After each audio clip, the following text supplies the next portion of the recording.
most of us, except for the Huxtables, we come from dysfunctional families in some sense or another.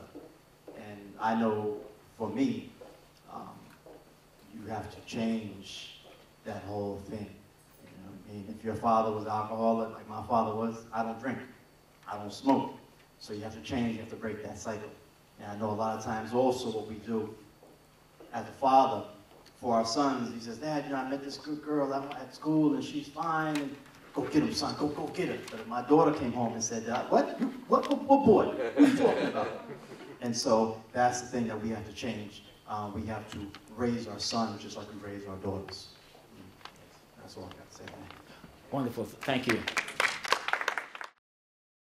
Yes. My mother had 15 children.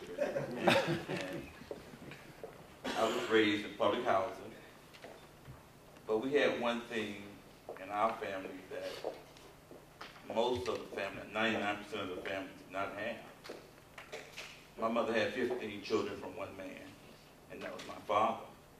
And in public housing, I had a dad, and most families did not have a father in the house. And they helped me later. They touched my whole life, of course. And a few years back, I got indicted with about 52 counts, federal indictment.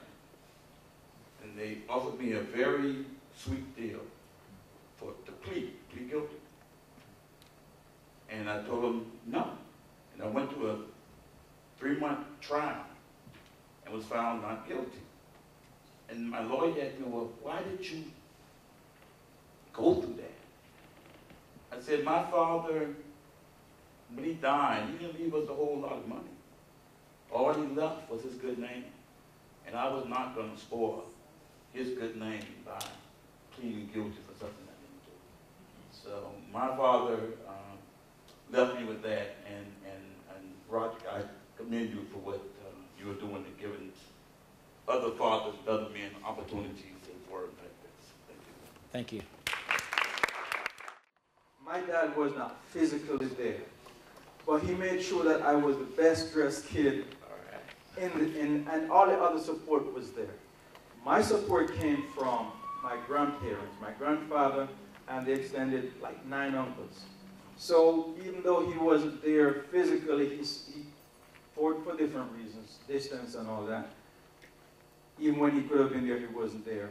But he made sure that, and that's what the concept, fathers get different type of concept. And he believed that as long as he provided the stuff, that he was playing his part. The grandparents and the uncles, they really provided what turned out to be me today. And so I believe that if we make some more effort in tapping the extended family resources, I mean, I know some families, we can't get to that, but we need to explore that. I think the support is there. I've been married 32 years myself. So when I saw my daughter going through this process of going through divorce and whatnot, and because of the drug issue, I guess that's why I became more of an advocate and got involved financially to help her get the divorce. At the time, we tried to work it out, go through the program, et cetera, et cetera. But looking at it, I don't want arrows being thrown at me, but looking at it as a father's perspective, trying to help his daughter, and now she has to raise his daughter by herself because there is no financial support. He got back into drugs, and he's like in and out with the drugs situation. So I don't want my granddaughter, being affected by that. And one of my prayers was, being a Christian, one of my prayers was, Lord, I want Daniela to be protected from the negative influence that this whole situation, this whole strife is going to bring.